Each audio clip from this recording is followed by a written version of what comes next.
Welcome to the Culture of the Backstep podcast. Today we're going to be interviewing Captain Cameron Ayres on the culture of a rural suburban engine company. Cam, give us a little introduction about yourself and your department. Well, thanks for having me. A little bit about myself. I started the fire service roughly 7.5 years ago on a rural department, volunteer department out there. Covered just over 100 square miles. I was lucky enough, had a lot of great mentors out of there. A couple of years after doing that, I went up to a suburban rural department that was right down the road. Once again, met a lot of great guys there. A lot of guys that taught me a lot. It was a single station engine company, and our job was to kind of bounce back and forth between what rig we needed to be on. I went from there to another suburban rural department, a little bit more suburban, I would say. Big difference being we actually have an engine company, and then we run a quint. We just call that our truck company. We're in a, really good spot. We cover some pretty dense populated area, but we also cover some decent rural area. And I've been there now for a couple of years, really enjoy it. It's a great atmosphere to be around. It offers a wide variety of call volume. What's the staffing like on your department? So we are staffing. Right now we run 3 on our engines. And then right now our truck company has it's staffed with 3. We actually just got approved. We're going to be staffing those with 4 on every crew now. So you'll have a 4-man quint, and then you'll have a 3-man engine. Gotcha. You guys have a battalion chief and stuff. We have a battalion chief as well, and then of course 01 and 02 are in the office Monday through Friday. They are available on the weekends. They respond to our calls as well with us. We go to confirmed house fires, things like that. If it's a smoke in the area, a lot of times you'll hear them say they're monitoring the air just to see what they have, and if it does turn out to be a confirmed fire, then a lot of times you see them on scene there. Gotcha. What's the run like? Your guys' response area like? So our response area.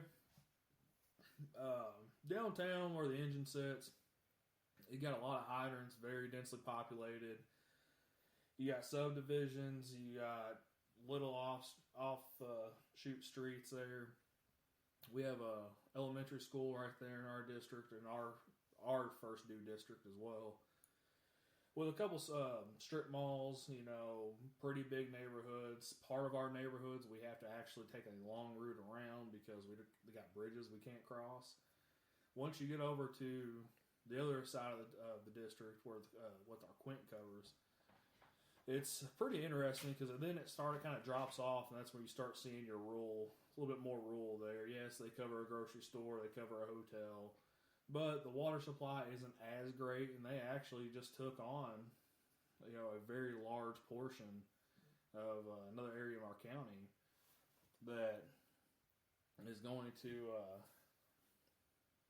really extend some of our response times just due to where it sits. Gotcha.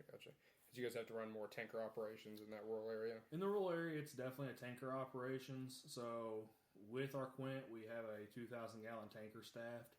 So with that being to help with the water supply and help our companies get a better knock on these fires, if we do go to that area for a fire, the tanker will roll in tandem with our quint. Gotcha. And the first career department that you started at, you were kind of used to more tanker operations. Yes. Because they had more of a rural footprint. Yes, absolutely. That's a big thing, a big difference. You have to look at your area. Where I started as a volunteer and my first full-time position, you had to rely on your tanker operations. You had to rely on that dump tank and drafting. And, it's funny because in the fire service, everything used to be you nursed everything, then you went to drafting everything, and now, if you notice, a lot of departments are actually shifting back and starting to run nursing operations. Right, yeah. So, for us, it's really unique. These rural areas, and I encourage anybody that does respond to a rural area, if you think for a second you're not going to get a good, quick knock on that fire, and you're like, man, this could be a little bit, could be a tough one. Drop the dump tank. Do not be afraid to drop that dump tank, get that water dumped, and get your tanker going somewhere. and finding that hydrant to fill up at.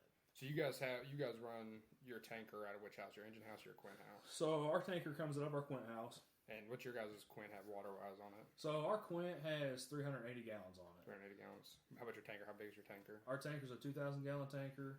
So right there, you're looking at 2,400 gallons roughly. Then our engine carries 1,000.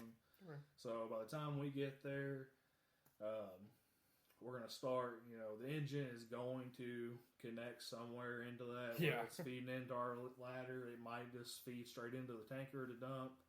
It all just kind of varies on how we're set up. Gotcha. Okay. So getting more kind of a culture of your engine company specifically, what are your guys' day-to-day operations like when you come on shift? So day to day, we try to start our day off. Our shift change is at 7:30. I highly encourage my guys, and I'm a big believer in you show up early to work. Right. I prefer to see my guys at the latest walking through the door at 7:15. Because realistically, when you walk in that door at 7:29, you're not ready to go to work. Right. Your stuff's still in your locker. Your radio's still on the charger. Man, I've had a lot of calls where it's been right at the shift change. Right at shift change. Even though 7:15s, that'll still catch you with your pants down if you're not careful. So 7:15 is like my latest. I like to see my guys show up there, and something I want my guys to do, and I preach to my guys: when you first arrive, first thing that happens, your gear goes to the truck. You check your pack. Right. If you do those two things, you're winning. Right.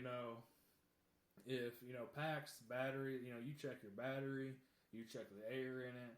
Even if that truck hasn't rolled in 3 days, I don't care. You still got to check that bottle. Right. And make sure you're ready to rock and roll. So we kind of start off with that. And then, we'll kind of roll in, get a cup of coffee, get our passovers from the ones that we're relieving. And then we'll kind of go into, okay, now we're going to check the truck. My engineer, he runs the pump, he takes care of the lights, and that's his big thing. Anything mechanical, that's what I want my engineer taking care of. I'm inside and checking our mapping system, making sure it's working, ticks, gas meters, anything like that, making sure that works, while my firefighter is going around the truck, checks the tools, battery-powered fans, battery-operated cutters and spreaders. We want to make sure all our batteries are full on that. And you need to run them. A lot of guys just go by, just click the battery. Oh, 4 bars. All right, go on about it. I have found with these e-tools that we're using nowadays, it might say, it's a full battery. Right. It's really not a full battery. So go ahead and change that battery out. Get a fresh battery on, get the other battery on the charger. And as he does that, and it's not to a micromanaging thing, it's just for myself as well. I like to go around the truck, checking the hose loads. Are the hoses loaded right? Is the front bumper good to go? And those are small things. My guys are fully capable of doing that. Yeah. But for me, that's just stuff I do. As the officer on the truck, you want to make sure if you roll up on a house fire right now that everything's ready to go 100%. Yeah, and and I trust my guys. My guys know the expectations. Something I do with I've had 2 back-to-back new boys here. The last new guy I had, he got transferred over to the Quint, and then I got another new guy in, but day one, and this is a big. I leave this up to success. A successful company at all levels. I don't care who you are, where you're at. As a company officer, if you go through and you tell your guys, these are my expectations. These are my absolutes. I'm not budging on. Mm-hmm. Like, this is a deal breaker right here. And then how you want your day to lay out. It works out great. You're setting yourself up for success, and those guys know, hey, this guy, this is what he wants. If you don't do that, and you come in this day and you say, all right, yeah, well, it's all right. If your gear's not on the truck at 7:30, no big deal. If you didn't check that hose, it happens, because your officer caught it. No, that's not cool. They need to know exactly if you tell your guys this is how you want it done, you got to give direction. Right. Because if you tell somebody, go build me a boat, I promise you're going to be disappointed 9 times out of 10. Yeah. If you tell them, go build me a boat, but I want it to kind of look like this. I want this size motor on it. I want the steering wheel on the right or on the left. Now, when you get the finished product, you're happy with it. Right. You got to have guidance. So we kind of go into that throughout the summer months. So the summer and winter really does change for us. Throughout the summer months when it's hot, we just try to do our training 9 a.m., get it knocked out before lunch. And then we'll kind of roll into lunch after training. Then we'll kind of relax for a little bit, give my guys some time to cool off, hydrate, and then we'll kind of get in the gym, spend at least an hour in the gym, whether it be lifting weights, running, on the rowing machine. It all just kind of varies. So do you guys prioritize like knocking out your more outside trainings, like your more in-depth, longer trainings during like the winter, fall months when it's cooler? And that way you can spend the summer kind of more doing tabletop training or doing EMS training or something like that? Or do you guys kind of do that stuff year-round? So I try to keep my guys outside year-round as much as I can. I believe that when you start getting into your summer months, if you don't have your guys outside in this heat, training, they're not acclimated. Right. Coming from somebody prior to the fire service, I worked outside. It was always funny, and I never understood it. And when people said, man, it's scorching hot, well, you're just used to the heat. So to you, it feels good. Right. To them, it really sucks out there. And the same thing, you got to keep your guys in the firehouse outside, when it is getting colder. Now, I'm not saying go out there and kill them. I'm not saying go out there and drill for 2 hours, 3, 4 hours. Right. Where they're just, you're killing them in the heat or they're out there freezing. But, go out and try to force the door when it's 30 degrees out and your hands are cold and your gloves are, are wet or could be wet and you're trying to force that door. That's realistic on what's going to go on. It's different,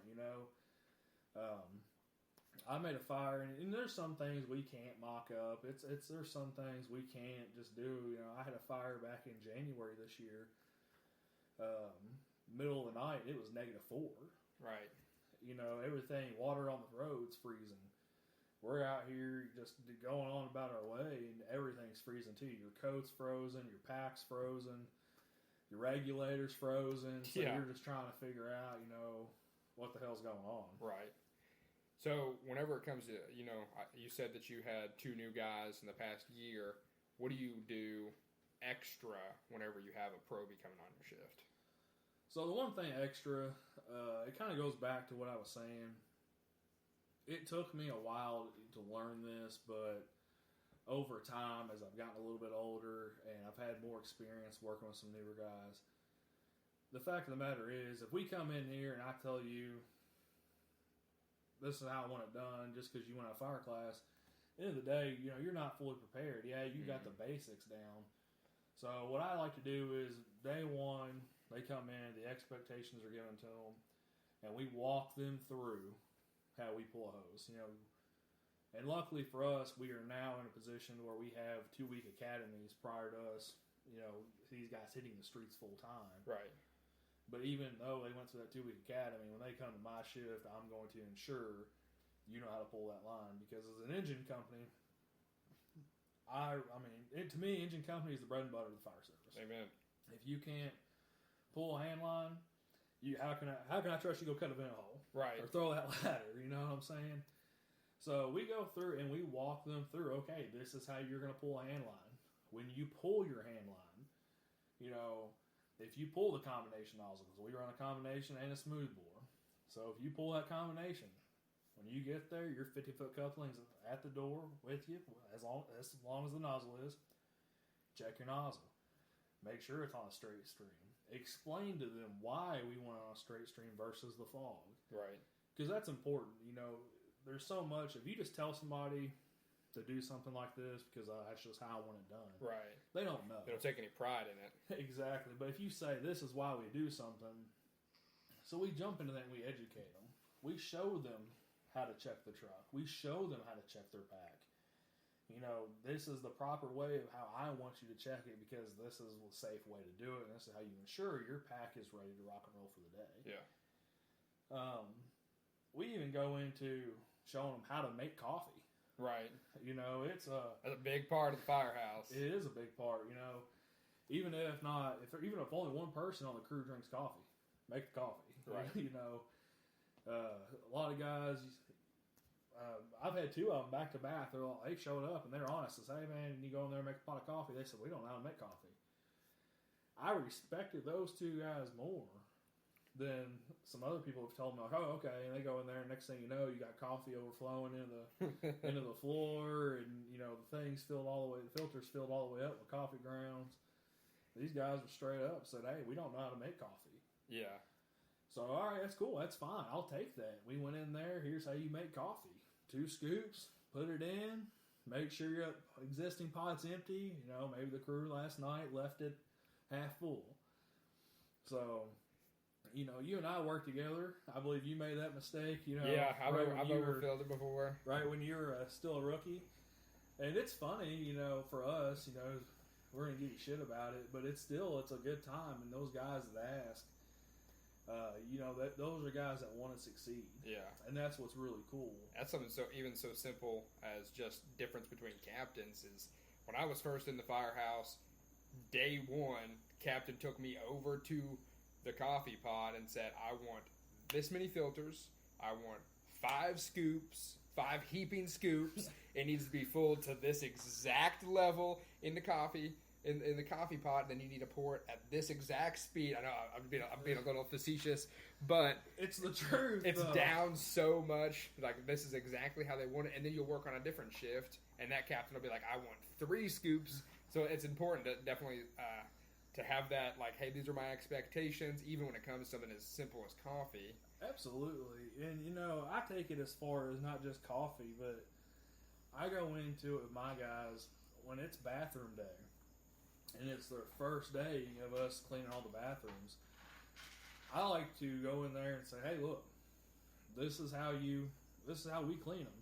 You know, just because I'm a captain does not mean I'm too good not to clean toilets. Right. I'll sit there and clean these toilets right here with you. You know, but when we do clean these toilets, this is the expectation. You know, I don't care what anybody says. It takes you 5 minutes to clean a toilet, if that. Depending on how big your all-station bathroom is, you can really knock one out in 5 minutes total. You know, so just, what is that? I mean, you have 3 bathrooms, say, it take you 5 to 10 minutes a piece.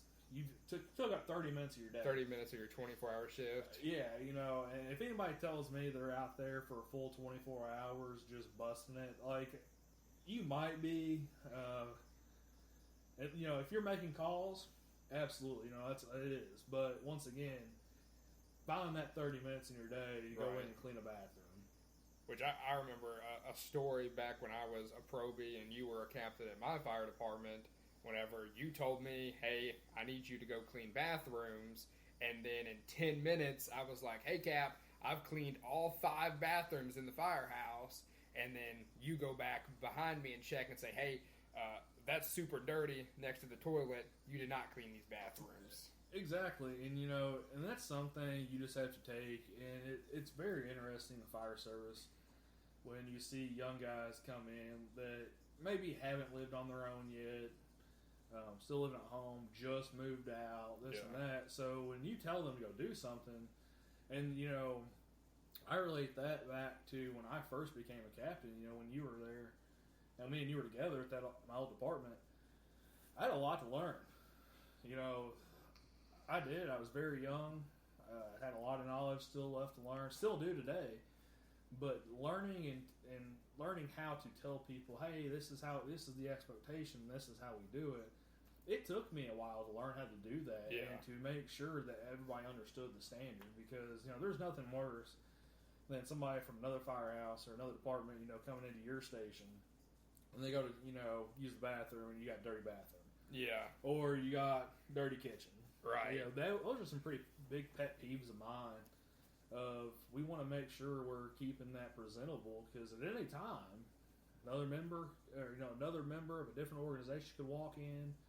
Somebody from the public could walk in. Mm-hmm. You know, I'm big right now. We leave our bay doors open. I mean, if it's nice out, keep the doors open. Doors are open, and we spend most of our day out in the bay. So, with these new guys, I have found it's very important. You have to show them. Yeah. If you show them and give them the expectation, I have found they succeed a lot better. Right. Versus telling them, hey, just go clean the bathroom because I want you to clean the bathroom. Right. We had a super prideful moment the other day in my fire department. We have a 4-station town city department, a more actual urban city department, like 30 minutes west of, or 30 minutes east of us, that came down to do a hazmat training with us. And they were in the firehouse previous to the hazmat incident. We were all getting prepared, kind of doing a debriefing and stuff like that. And they were going around the station. We were kind of showing them around, like, hey, this is what we have. These are the kind of the equipment they have. And they made the comment, like, hey, your guys' station looks really, really nice. And that's super proud for especially a backstepper who is the one doing the cleaning the firehouse and stuff like that. Absolutely. Hey, our firehouse looks nice. And these city guys just told us that our firehouse looks nice. Like, that's pride, man.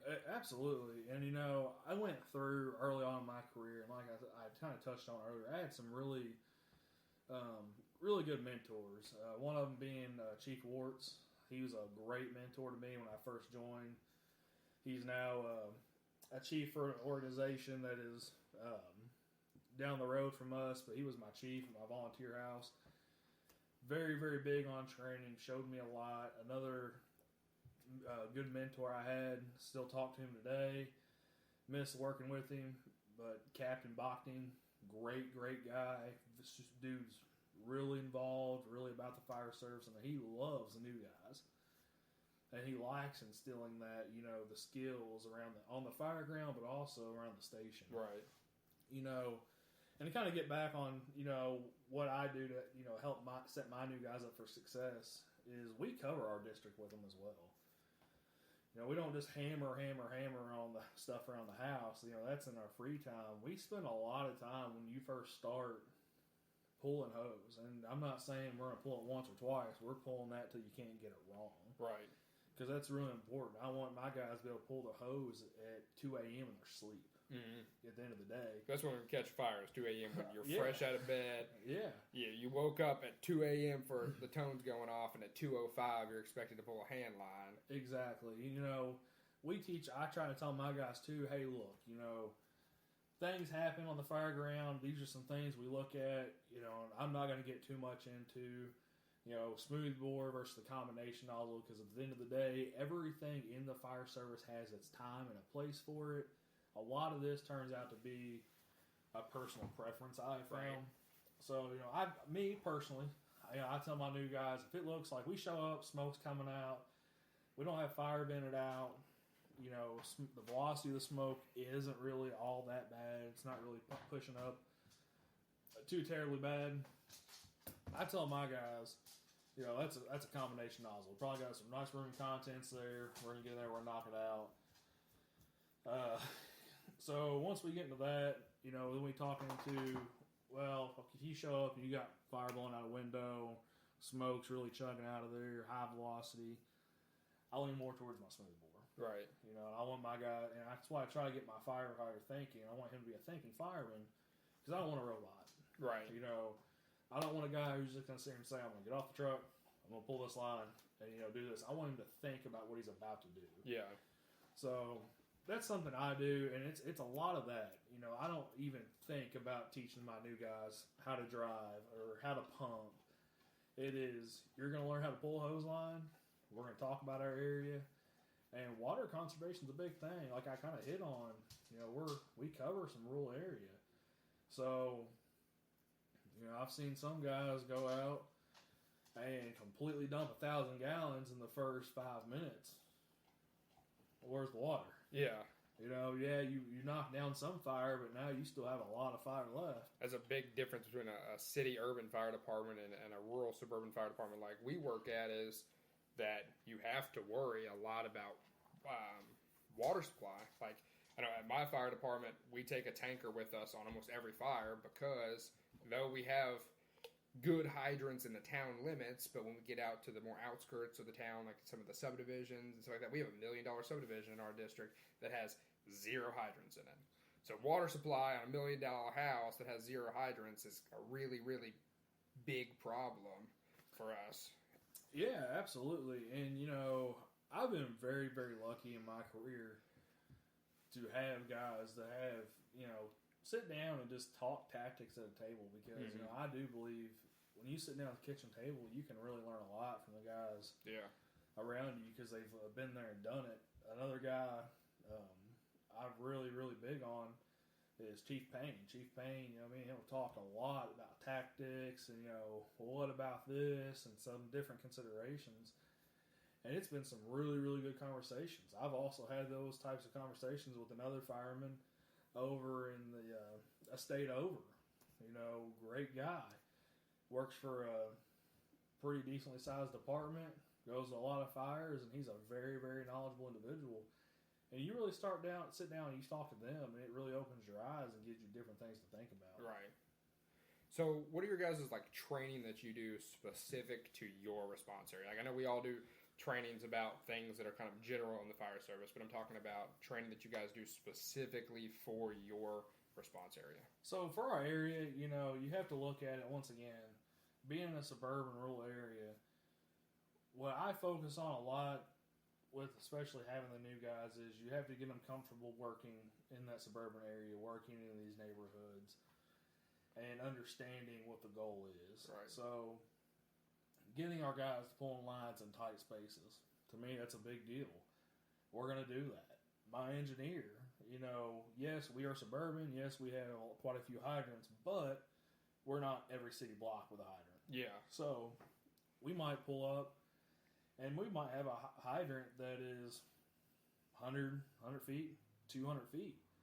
And we train with our engineers, showing up, Backstep's pulling the line.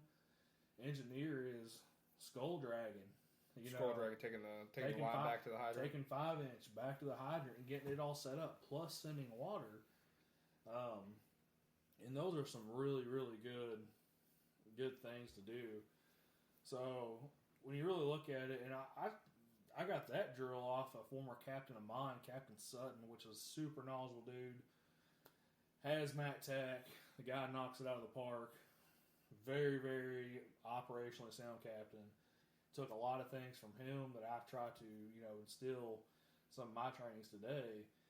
And that's one of them, you know, having the engineer stretch back to the hydrant. Right. So, you know, working with our engineer that I currently have now, just off a skull drag of 100 foot of 5-inch, hooking it to the truck, getting water to the truck. We hadn't been doing it in just under 3 minutes, and that's with flowing water, you know, the whole nine. And when you look at that, man, that's proud, because when you show up, at the end of the day, you know, we have to wait roughly 5 to 8 minutes before our next incoming unit on our end of town. So when you start looking at that, man, there's a lot to be done in the first several minutes. Right. So we try to I try to teach my guys how can we be as efficient as possible on our own until our next company gets there. Right. So we practice searching off a hose line. We practice, you know, while I'm doing a 360, I tell my nozzleman, you know, hey, dude, let's up here and train. You're going to stretch the line, force the door, live fire layout, shut the door. You should be masked up, and by the time I get around to you, be ready to go. Because, you know, I still stand till this day. That structure is not clear until we say it's clear. Amen. I don't agree with survivability profiling. You know, if it's one room that's left, it's no fires coming out of, light smoke, or if it's 2 rooms, you know, there's a chance. Yeah. You know, I really, really, you know, feel strongly about that. Our job is to give the people we serve the best chance possible. Yeah. So, aggressive tactics, you know, I try to, you know, but being smart about it at the same time. So you guys are pretty blessed that you have career fire departments surrounding you. Your entire county has career fire departments now. So do you guys do training with them for your guys' response area and stuff like that? So we've come together a couple times. We've trained. I am actually, personally, really good friends with the captain that's on another engine that's on the other department just down the road from me. You know, great guy. Me and him, we've been talking. We try to get our crews together, get them comfortable with one another. You know, he has some new guys right now, so he's trying to get them squared away. So once he gets comfortable with his and I get comfortable with mine, we're actually going to come together and we are going to do a joint training together. Gotcha. So we try to stay, you know, a lot of things have been happening around us in our county, but we still have a great working relationship. Our guys still get along. He has a great group of guys that he works for. Now, there's a bunch of great guys in that organization that are just some very, very solid firemen. Gotcha. And kind of on the flip side of that, my department, we're surrounded by volunteer firehouses. So on 2 p.m. on a Wednesday, we may not have zero response from a volunteer coming to a house fire. So we have to do a lot more training, stuff like that. If just the 5 people that are on shift on the engine, when we show up, that's all we're going to have. When you guys have more of a kind of luxury that you guys have another engine, maybe 2 more engines showing up in a truck. So, man, our first alarm for our area in our district is you get an engine, the quint, another engine, and then a tanker or rescue, depending on where it's at. Yeah. So we're very, very fortunate for the area we have. And to bounce back to that, you know, I remember working when we worked together. Myself and I think there was 5 of us total. 6 of us total, I believe. You know, we made a fire, you know, 20 minutes south of us, balloon frame construction, and it was a rough one, middle of summer, and you know you only have 6, 7, 8 guys there, and you know and trying to fight it. You know, it is difficult. Staffing's definitely a big issue, especially in the rural suburban fire service. That you have to worry about is because some departments may only have 1 station with only 4 guys on an engine, and you may not have anybody coming depending on the time of the day. So exactly, you know, and that's where you get into the conversation of NFPA, and, you know, OSHA and all that. You know, my personal opinion. This is my personal opinion, and that is it. You know, we try to follow everything NFPA put forward. At the end of the day, we're doing a disservice to the communities we serve. You know, big conversation right now is the whole 2 in, 2 out. And it's been pretty interesting to hear some different theses on that and what people think. So with all that being said, you know, I don't subscribe to the 2 in, 2 out necessarily, just for the simple fact being, if you're there on scene, you know, the longer you wait, the less of a chance that you have of making that grab if there is one. Right. So, you know, there's been a lot of fires reported out there. You know, everybody's out of the structure. Department goes in, and what do they find? Yeah, body. They find somebody. So I'm really big on, you know, understanding how long are you going to be there by yourself? What is your next incoming unit? And, you know, get that nozzle in place. Right. You know, make the push. I'm very, very big on that. You know, when you know, okay, I got 5 minutes and that next, you know, from dispatch, 5 minutes, I'm going to have another engine. Cool. Right. So, you know, by the time you get there, you know, get to work. You know, don't be afraid to get in there, get a line in place, search off the line, you know, and treat it how you would want somebody treated if it was your emergency. Yeah, right. And your family, you know, and that goes from responding to fires to responding to grandma fell 3 a.m. and you were just there 6 hours ago. Right. You know, act and respond the way you'd want somebody to respond to your grandmother. Right. So what are some of the expectations for your engineer when it comes to like the culture of your company? So my engineer, and I had a captain tell me, you know, several years ago that the big thing is the sergeant's job is to bridge the gap between the fireman and the captain. So you guys call your engineer sergeant, same as we do. Yeah. So we're talking about that. You know, I got a really good sergeant. You know, great fireman. He promoted. This is his first time, you know, being behind the wheel, and you know, it's been under a year. He's got some fires under his belt. So his big thing is, you know, I believe if the sergeant doesn't buy into what the captain's trying to put out there, the culture is not what it's going to need to be. Yeah. So, I'm lucky, and and I've used this before. A captain is only as good as a sergeant. Yeah. You could have a awful sergeant, and your captain's gonna look bad. And you can be a good captain, but put a good sergeant with an okay captain, and that captain's going to look really good. Right. It all, in my opinion, comes down to the sergeant. And the sergeant has one of the hardest roles in the entire firehouse. He works his ass off for the first 15 minutes of a fire, and then the last 15 to 30 minutes of a fire, getting everything back together, making sure the rig's ready to go, to keeping the culture what it needs to be. And,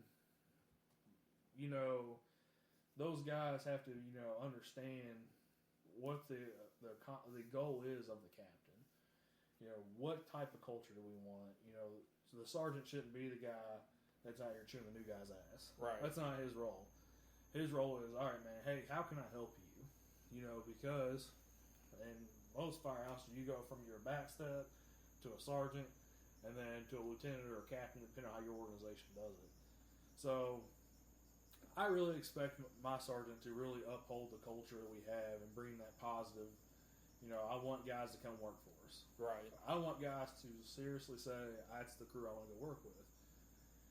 And to have that pride and show, this is how we do things. And, just being able to pass down that knowledge. Because at the end of the day, we all started off new. Right. Nobody woke up one morning, snapped their fingers, and said, I'm a fireman.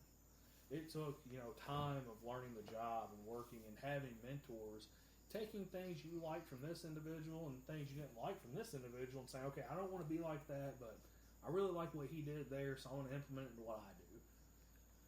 To help you form that leadership style. Right. So, and that really, as a sergeant, is really, really big in my opinion. So I leave it to my sergeant to really drive home the positivity. Hey, it's another great day. We get to do this job. Amen. We don't have to do this job because at the end of the day, the fire service didn't come knocking on our door. Right. We all knocked on its door and said we want a job. Mm-hmm. So, what are some of the expectations for your backstepper? Not necessarily just a new guy backstepper. I'm talking about just a backstepper in general. Someone could be there for 10 years or 1 year, 1 day. So, I've had the pleasure of working with both new guys and experienced guys. One of my favorite things, I expect that backstepper to be squared away. And what I mean by that, I'm not talking, he doesn't have to be the know-it-all. He doesn't have to be the guy that is going to have the answer to every problem you have. But when you ask him, hey, I need you to pull this, he's going to pull that. Right. If you tell him, hey, I want you to make sure you have a can and a hook, bring that to the door, I'm going to bring XYZ with me, he's got it. I want firemen that are going to think for themselves. We show up to an accident and say we're going to be doing an extrication. And it's confirmed on the way there we're doing an extrication. I want him to already have in his head what he's going to be doing. Okay, hey, I'm grabbing XYZ. Now I'm going to tell you what you're going to be grabbing, because that's just the world we live in right now with these low staffing. Sometimes you have this guy, sometimes you have that guy, and different captains want different things. Right. No captain's way is better than the other. It's just how that captain operates. So it's really interesting when you start talking about what you expect of a backstep, because it all kind of really lines up to be the same. My biggest expectation, I think, that I really have is just give me your best effort. Yeah. You can come in here and not be that good of a fireman, and that's okay. We'll train you. We'll get you where you need to be.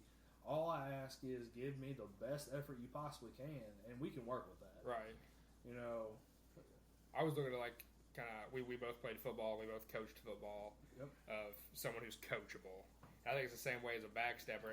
Same kind of thing as a football player is they got to be coachable. They got to be willing to learn and willing to listen. And I know me, I have 3 years on the job now, and I kind of fall into that rut of sometimes I'm not very coachable. And even when the sergeant's trying to tell me something or the captain's trying to tell me something, I'm not always ears perked up listening because I'm like, oh man, I know what's going on. I've got it all figured out, but that's not the truth.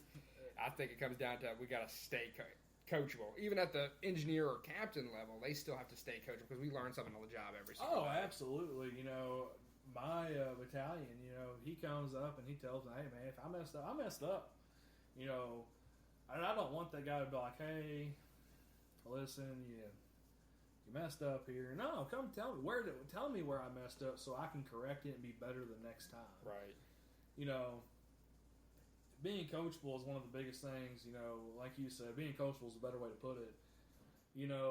But capitalize on opportunities. I want my guys and, my backsteps, my sergeants even, if we go up to a false alarm or a car accident, may be an extrication, whatever the circumstance may be, get that rep in. Pull that line, that's a rep.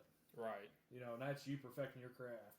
If we're on a fire alarm, my sergeant, trucks in pump, cotton's, on the ground unless we're just doing a small investigation process.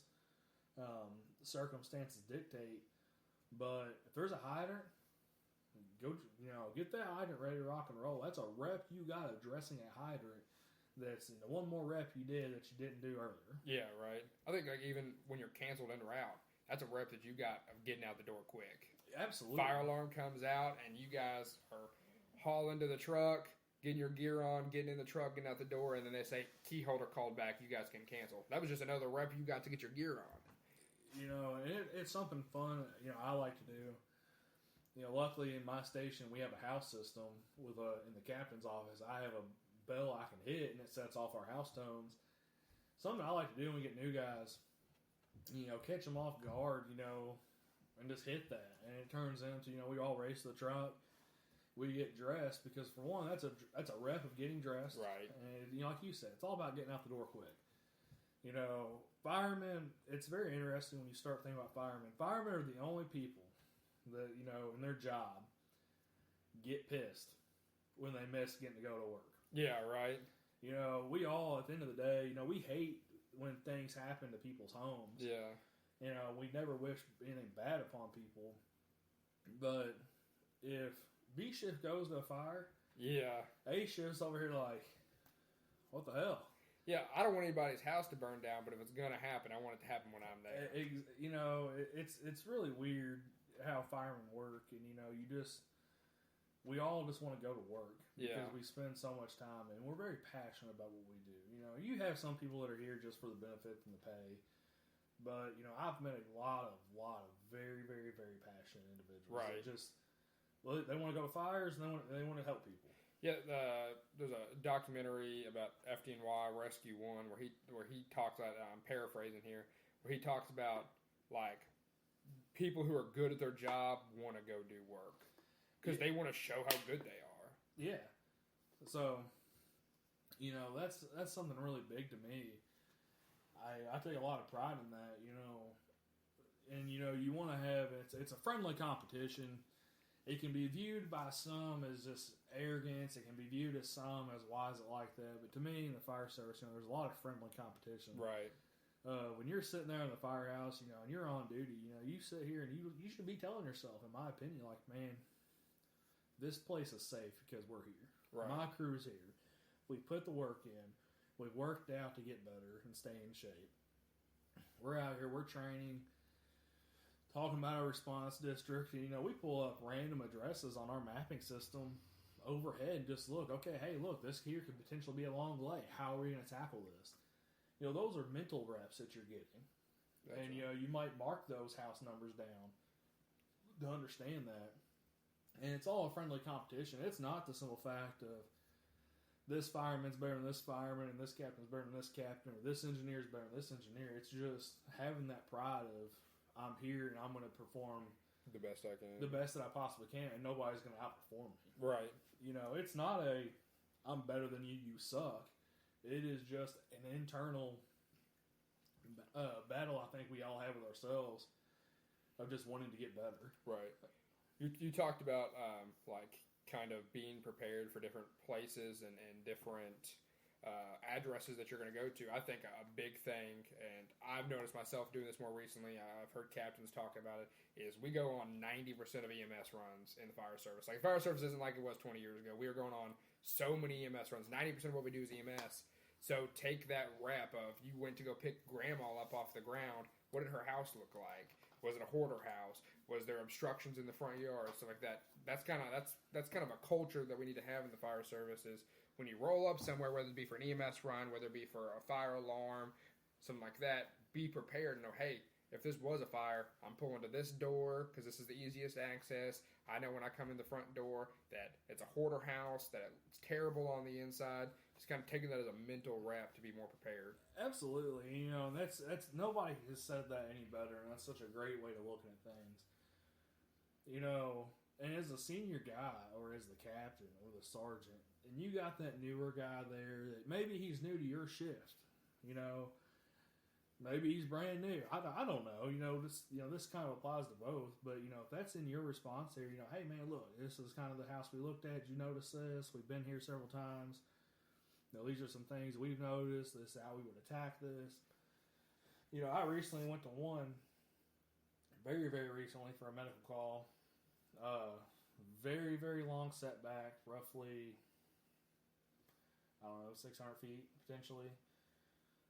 So we're going to have to, you know, deploy yard delay. It's uphill. It's a balloon frame bi-level home. It's kind of, you know, it does have, you know, some slight hoarder conditions in it. And, you know, when you start looking at that type of stuff, you know, point that out to your new guy. Make sure they understand that. Talk about some difficulties you're going to have. And that is a mental rep, you know. It's all about getting reps. And in the fire service, it's not. A lot of people think it's all has to be hands-on training. It's really not. Yeah.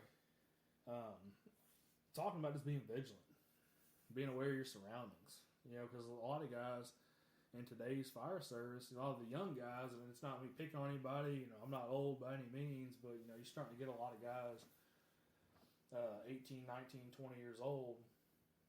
What's one thing they all do? Play on their phone. Yeah, all the time. You know, TikTok, Facebook, Instagram, Snapchat, you name it. And that's what they do. So they don't understand to, you know, look up from your phone and, you know, be vigilant. It's just like, I'm here looking at you. This is the problem. Okay, yep, okay, we're done. I'll help you get them out. Yeah, I noticed it even to be a problem for myself is we'll get toned out to go to something, and it could be a fire alarm or something like that, and I'm rushing to get my gear on. I'm getting geared up, putting my pack on, everything like that, and I'm sitting ready to go. We're going to work, or we're going to a fire alarm or something like that, and I'm sitting there. We may have a 4-minute response time, and I reach over, pick up my phone, start scrolling through Facebook Marketplace, and we're on the way to a fire or something like that. I'm noticing myself picking up my phone wanting to play on it. So I've kind of taken that opportunity to turn off my notifications on my phone, turn off Facebook, Instagram, and stuff like that, so that way it's not ringing during the day and I'm not picking it up to look at it, and then I've just wasted 2 hours of my day scrolling through TikTok when I could be sitting at the kitchen table with the guys. And it's tough, you know, because that's just what you're used to. So, you know, a big thing is everything's a rep, you know, and I know we've hit on that for several minutes now, taking that. You know, if you are going to be on your phone, something that my sergeant now, he was the backstep for me when I was driving.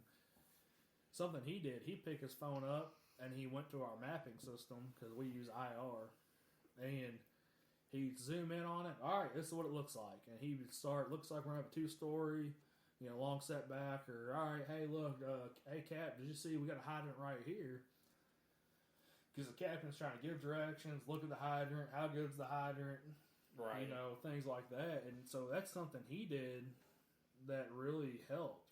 You know, and it was really nice. So, I mean, if you're going to be in the back and you've got to pick your phone up, do that. Right. You know, especially when you know, like, you know, if you don't know, man, how long do I got? Ask the captain, hey, Cap, what's our ETA?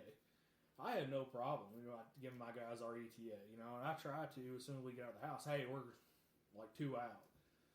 I want my guys to be ready to go to work. Yeah. That's something a little different from a rural standpoint as to a city standpoint is when we hop in the truck to go to a confirmed fire, we may be in the truck for 10 minutes heading that way. When a city guy may hop in the truck and roll out of the bay and they're 3 blocks over. Yeah, man.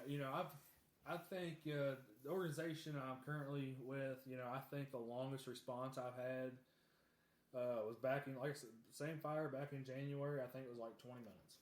And we were fourth due in, and that's a long ride. It's a long ride in a fire truck, responding.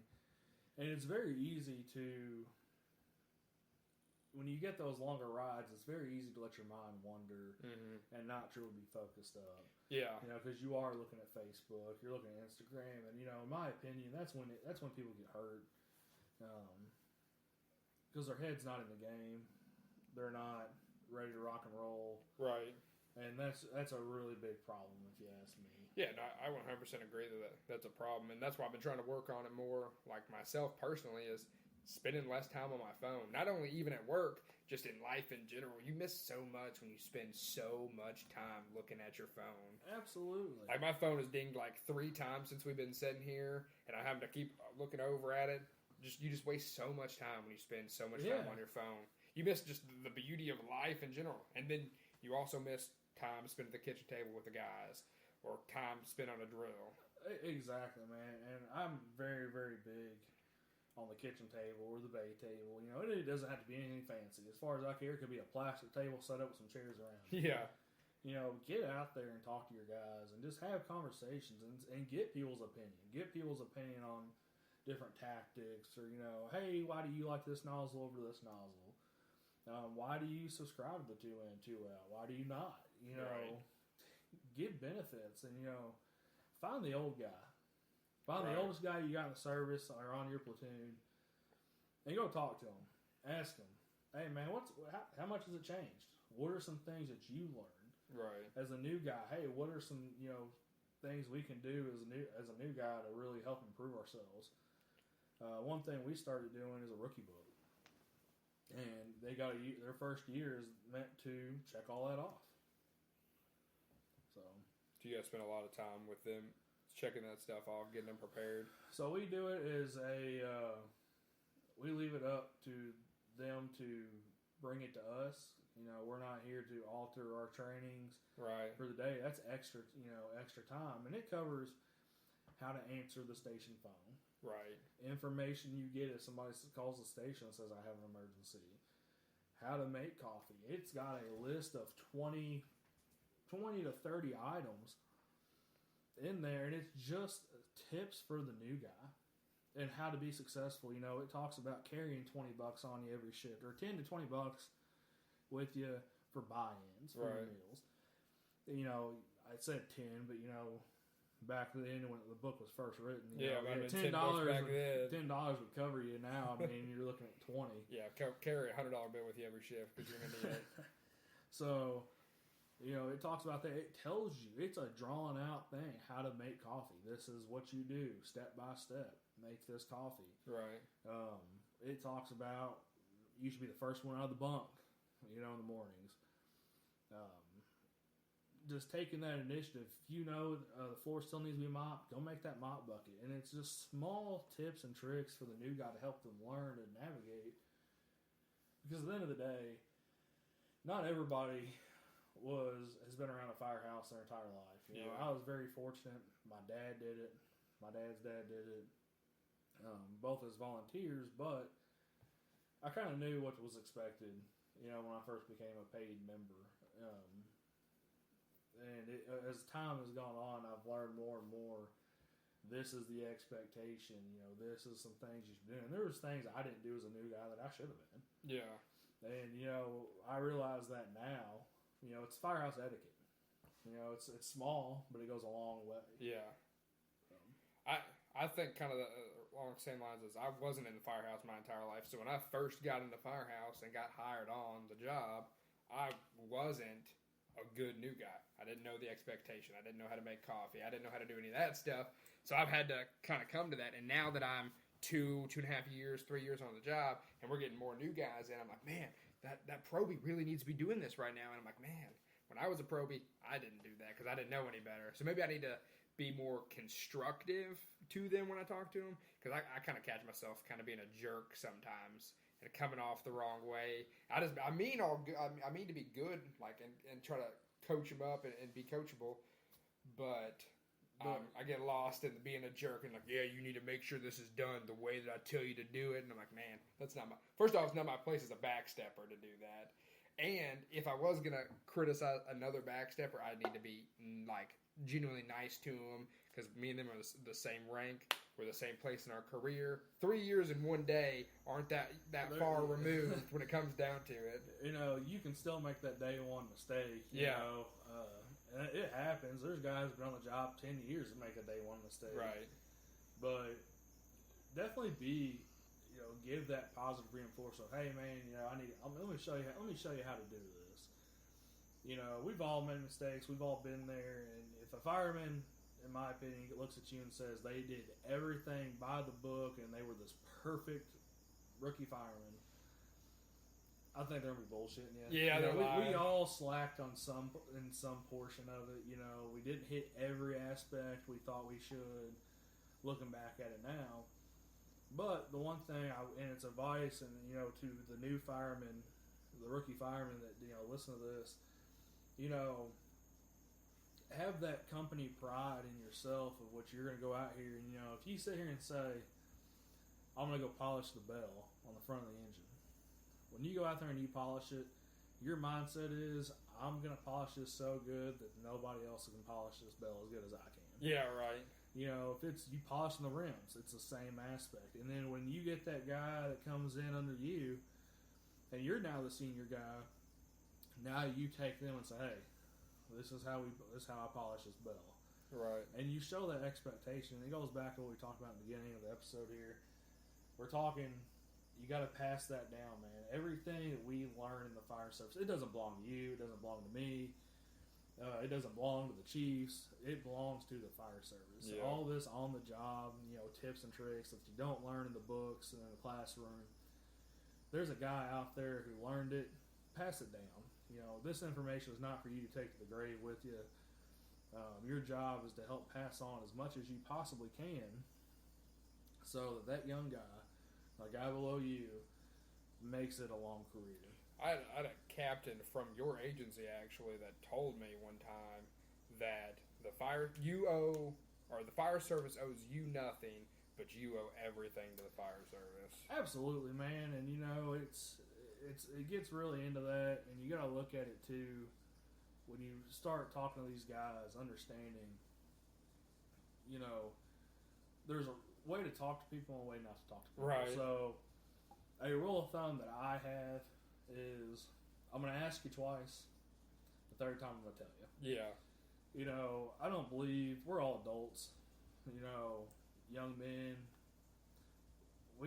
I don't need to come in here and tell you, hey, go do this. To me, simply wording, hey man, you might go grab that mop bucket and mop the kitchen. Yeah. You're being nice about it. You're just asking them to do. You mind to do this.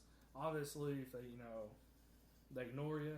Yeah. Then you got to hit them with the, hey, come on now, let's get this done. But just being a good role model is a really big thing. And it starts as being a captain, but it takes your sergeant as well to help keep that tradition and that culture coming and going along. Right. We kind of hit on this a little bit earlier. I know at my agency, if the tones go off, and it's more than one tone, and we're getting toned off for a fire alarm or something like that, it is 100% of your gear, you're kitted out, ready to go, packs on your back, you come off the truck as if it was a working fire every single time. How do you guys do it at your department? Is it similar? It is very similar, identical. I tell my guys, I do not and will not subscribe to this ever. Man, we've been to this place 100 times for a false alarm. Yeah, 101st time it's a fire. 101st time, that's a working fire. It's really funny looking back at it. I tell my guys, you're fully packed up. You're ready to rock and roll. If we show up, no smoke, nothing, we're going to investigate. My backstep is required. Hook and a can. Yeah. At all times. I got my thermal. I got a Halligan. Sometimes I grab a full set of irons depending on what type of structure we're going to be investigating. But you're in a full battle rattle, you're ready to rock and roll. So if you do get there, and I tell my guys too, mentally, and there's somebody else who preaches this, can't remember the name off the top of my head. Expect fire, expect victims. Yeah, brothers in battle. Yep. I really, really, really big in that. Right. I think it's really, really important because if you go in here and you're like, man, I was here 3 times last week. It's not going to be anything. And show up and it's rocking. It's really funny. I have an experience. We made some fire alarms. Matter of fact, it was when I worked with your agency. I made a fire alarm. Myself and a part-timer. We were in our rescue. Went out and did a little PR event there. Made a car accident. Met the engine, way down south. Helped cut somebody out of the car. Got them back on. Then we got toned out to actually a working fire in a nursing home. Yeah. So we hopped back on our rescue. Me and him, when we get back. Luckily, the mutual aiding department was there. Had a line off. Me and him got packed up, fully dressed real quick in our rescue. And then we went in and, smoke coming out of the building. Yeah. And that's where you got to, and this goes back to the 2 in, 2 out of, decisions to be made. Yeah. Light smoke, it's lazy. What do you do? And we made the decision. We went on in. And we found it. It ended up just being a commercial dishwasher on fire. Yeah. He hit it with the can, and pretty much after that it was pretty much out. We didn't use the hose line. We didn't drag a hose line through there. It was a can job, but if we went into that with the mindset of it's another nursing home, it's gonna be a false alarm, right? And you get there and all of a sudden you see smoke coming out of the building. Yeah. You're like, oh shit, now you're trying to play catch up. Yeah, trying to play catch up when you should have been ready from the second that you guys hit the truck. And I find myself being complacent all the time. We went to a fire alarm, smoke alarm, or something like that the other day, and I came off the truck and made it all the way to the front door and had my gear on, didn't have a hook, didn't have a can, didn't undo the tarp on the hose bed, nothing like that. If it was a fire, if I walked up to the door and saw smoke, I would have been 100% unprepared for what was going to happen. And I had to take the walk of shame and pass my captain walking back to the truck. He's like, oh, what's wrong? I was like, I forgot the can cap. And obviously, he knew that I messed up. I knew that I messed up, so he didn't have to critique me or say anything because I already knew. But I felt so disappointed in myself that I forgot the can. It's not like that happens all the time. But, just try to not be complacent and try to work on, hey, I know we've been to this same house 900 times, but this time it may be on fire. It might be. That's a great way to look at it. Complacency kills in the fire service. We cannot be complacent. We have to treat everything as it's a working job. Right. Yeah, I think that's a big issue in the fire service, both rural, suburban, city, urban fire department, is people getting complacent and people being okay with doing the bare minimum. Absolutely. And, working for smaller organizations, I've been very, very blessed. The first organization back when I worked with you, felt very blessed that the chief gave me an opportunity to get my career started there. Great guy. He could have easily passed up on me, and, I'm very thankful he didn't. The organization I'm with now, they could have done the same thing, and right. I'm very, very thankful that the chief staff there brought me on, and they've been very, very good to me. That's one thing I like to look at it is, man, these guys gave me an opportunity, to not only work for them but to serve this community. I'm going to put my best foot forward and try to not become complacent. And it is difficult sometimes, but as I've gotten older and the longer I've been in it, the more it seems that the complacency isn't near what it used to be when I was a year, 2 years in of, well, man, this is just smells and bells. Right. So I think a lot of it comes with time, with just realizing and having time on the job of, you've making those fire alarms that do turn out to be working alarms and things of that nature. Which that's what I'm definitely blessed at my agency is that's like complacency isn't that really that big of a problem. When we get toned out for a fire alarm, everybody's in full gear. Everybody's ready to go. They're rolling up on scene, giving a size up as if it was a working fire. And I really, really like that we're able to have some pride in what we're doing.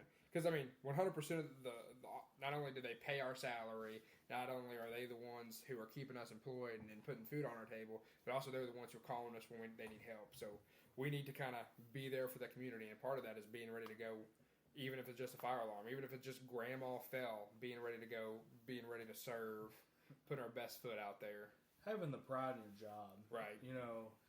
It's so easy, and I've listened to so many people, I'm not here to, be a janitor. I'm not here to pick grandma up off the floor. No, you are. Yeah. This is what you signed up for, take pride in that fire engine that you have sitting out there that your community bought you, essentially. Yeah. They're paying the taxes. They're supplying you with nice equipment. It's every aspect of it, we should have pride in, whether it's mopping the station, buffing floors, what you name it, it falls under our job description, basically. Yeah. If people, every emergency out there, that's the interesting thing about the fire service. We wear so many different hats. Yeah. If it's raining unicorns, somebody's going to call a fire department, and guess what? You got to find a way to fix it. Yeah, right.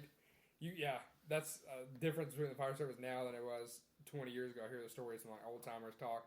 20 years ago, they just responded to fires. If someone's on fire, the fire department got called. Now, if you hit a hydrant, we're going. If you hit a telephone pole, we're going to cut you out of a car. Or if you fall over a cliff, we're going to rescue office out of that. If you are in a creek and need someone to come get you out of the creek, we're going to that. The fire service is this much bigger entity now than it was 20 years ago, and it's kind of a pride thing. It's like, hey, when you need something, the fire department's going to be there. Man, I'll tell you, it's really unique that, to build off that as well.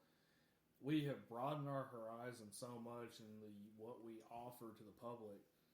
The hard part is we've ended up with a lot of individuals that, they're not beating down our doors anymore.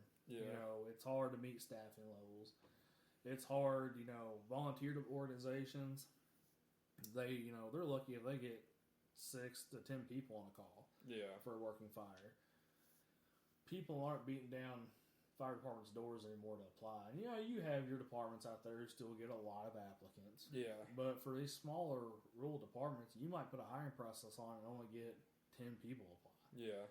So, we have to, offer that training to, attract these people and, have this welcoming environment because there's so much we have to throw at these individuals for them to learn because of how much of a broad spectrum of things we do cover. Yeah, there's so much training that goes into what we do now that you have to learn so many different things. And it doesn't matter what department you are. You could be a single station engine house. You could be a volunteer department. When someone calls 911 and you get toned out for it, they expect for you to be a brain surgeon, a rocket scientist, a janitor. They expect you to be all of that when you show up on scene because that is what they pay for. That is what they want out of you. Absolutely. And it's a pride thing, though. When someone calls 911 and you show up, they believe wholeheartedly that you can solve their problem. And that's very, a big pride. Like, hey, the community trusts what we do. Absolutely. The community trusts us. That's awesome. Absolutely. We have on all of our, on our engine, our ladder on the front of it, it says pride and ownership. And I think that's something that, as a fire service in whole, that we should take to heart is we need to be proud and have ownership in what we do every single day from 7 a.m. or our shift changes at 7 a.m. From 6:45 when we get there in the morning till 7 o'clock when we leave the next day, that we are at the beck and call of our community and that we're going to have pride every time we roll out the door that we are going to be the best that we possibly can be. Absolutely. Absolutely. And I try to think of it as not coming off as a false arrogance or not putting on a false show of being the best that we can possibly be for the community. Like every day we get on the engine, if we're going to a fire alarm, we got to know how to reset a fire alarm. Or if it be grandma comes off the floor, we have to have that mindset of, I'm going to be the best person to pick grandma up off the floor. Absolutely. I couldn't say it any better. So, you got anything else that you'd like to add? You know, I think the biggest thing I'd like to add, you know, in closing here is just be prideful in everything you do in the fire service. And, you know, be